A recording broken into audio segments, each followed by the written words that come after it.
On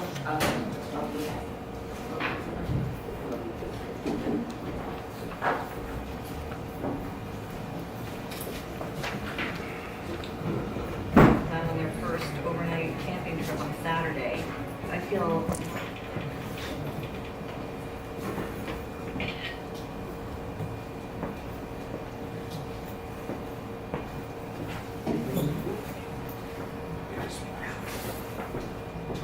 Let me thank Alex and the members of the Red Cross for convening us here today.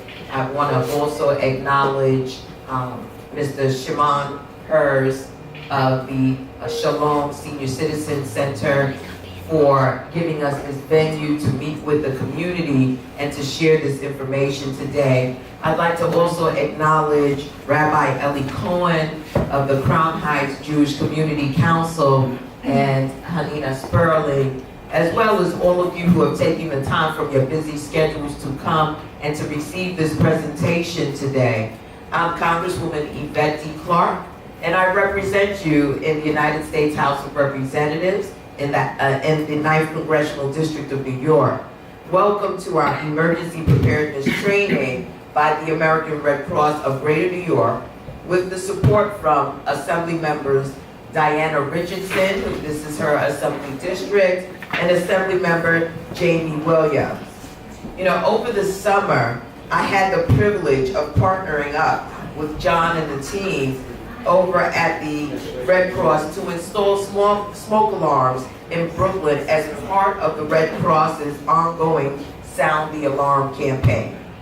The Red Cross has a goal to reduce house fire deaths in New York State by at least 25% by the year 2020. That's 2 years from now. So we all have to play our part. Smoke alarms are a critical step in home fire preparedness, and they should be installed outside every sleeping area and on each level of homes. And let me just pause a moment, because we've been joined by Assemblywoman Diana Richardson, everyone, and our Democratic nominee for the New York State Senate, Mr. Zelnor Myrie.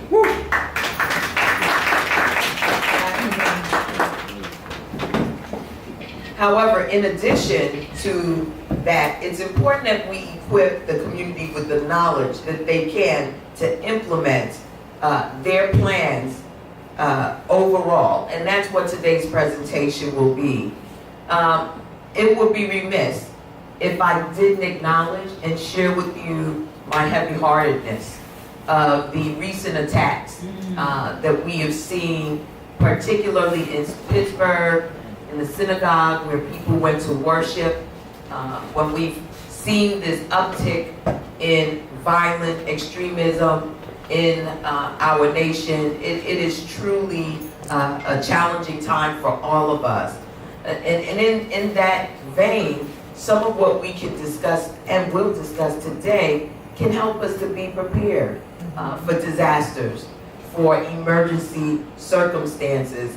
I don't know that anyone can truly be prepared when you go to your home of worship to be in the frame of mind that harm may visit you there.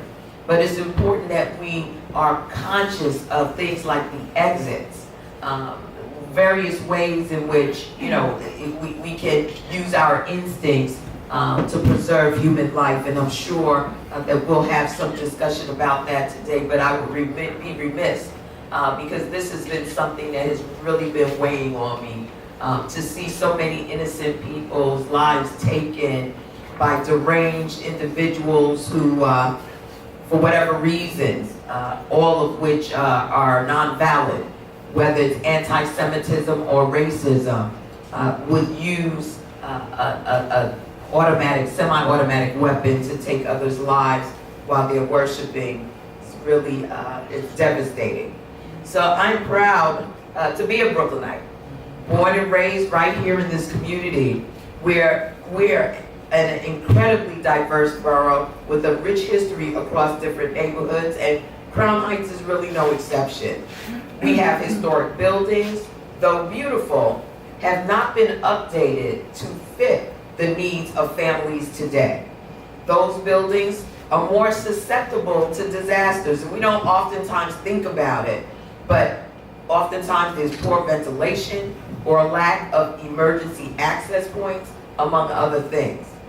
In addition, Superstorm Sandy came as a surprise to many Brooklyn residents, especially in areas within Assemblywoman Jaime Williams' district. In Crown Heights, we're at the top, and all the water rolls down from us. But for the lower lying areas of our congressional district, they were really overwhelmed. And we need to talk about what that type of emergency means and how we can be prepared.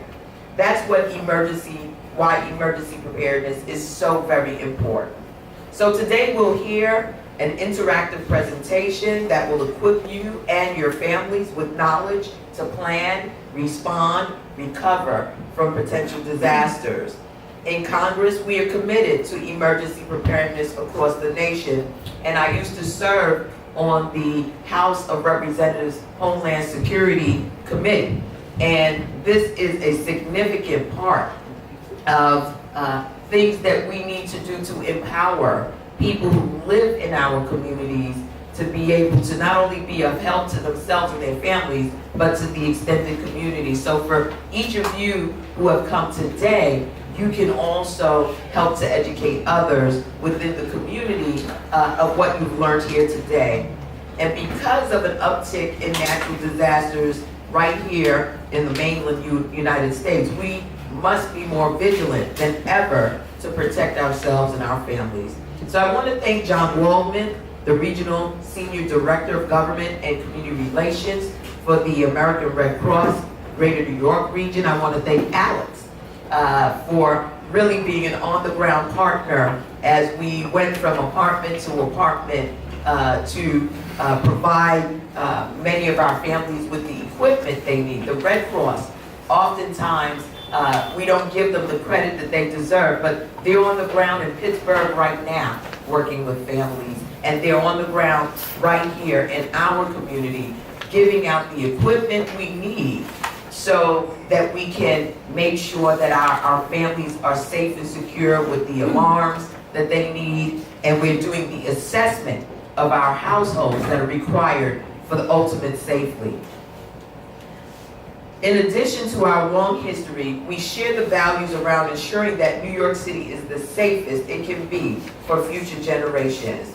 So I want to thank Assemblywoman Diana Richardson for her partnership. She represents this area, and her commitment is unyielding. Her partnership around this effort is very much valued. I want to thank you, Assemblywoman. And for someone who is on the ballot this year, not yet elected, I am just so pleased to see how Zelnor Myrie has hit the ground running and is engaging, is engaging our community in a very meaningful way. His voice will be extremely important in Albany to make sure that whatever we require to keep our community safe, to educate and inform our residents, that he will play an integral part in making sure that that happens. I hope that you take full advantage of the information presented to you today. We don't think about this information day to day, but it is extremely important that we take this information and develop and execute emergency plans with our families on a monthly basis. Feel free to lean on the Red Cross for tips, information, and resources moving forward as we push for a safer community, for a safer Crown Heights, and for a safer Brooklyn. It is my honor and my privilege. You know, oftentimes you think the congressional representative is doing all of the heavy things in Washington, D.C. Most important to me are the people who live in the community and how we can do what we can to educate, inform, and bring resources right here where we all live together, as neighbors, as friends, as family. So it's, again, my honor to partner with the Red Cross, to partner with my colleagues, to make sure that we repeatedly share this information. In closing, I had a horrible disaster with a family in my Flatbush section.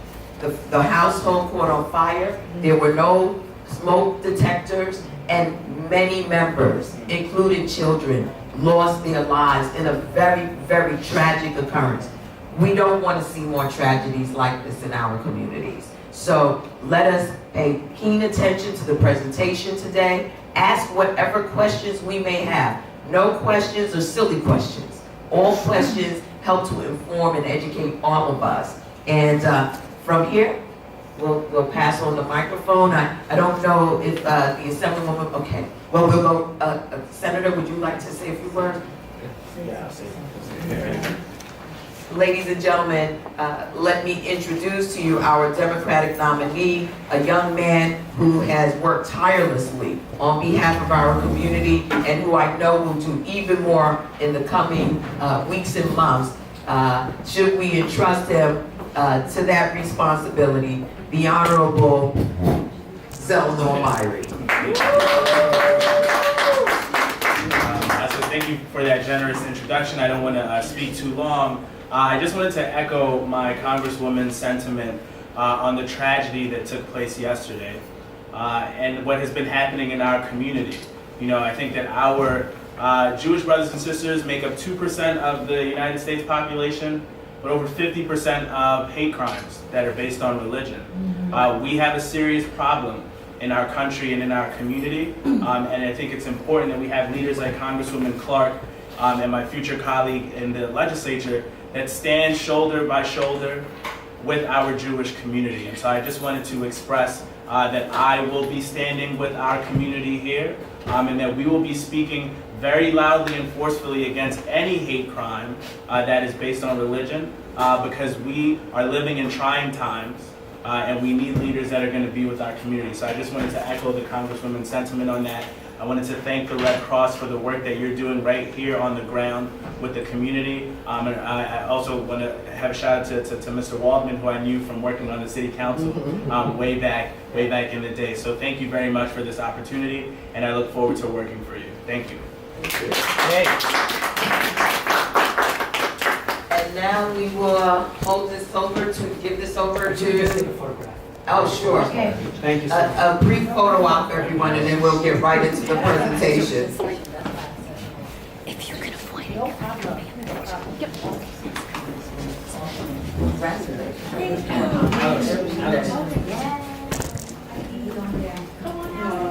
Thank you for everything.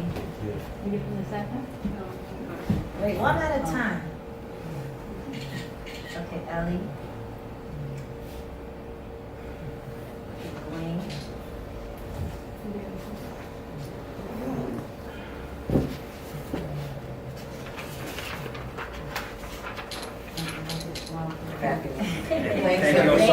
Thank you so much. Enjoy the presentation. Thank you so much. All right, so I'll make it quick. I'm hoping that, yes, we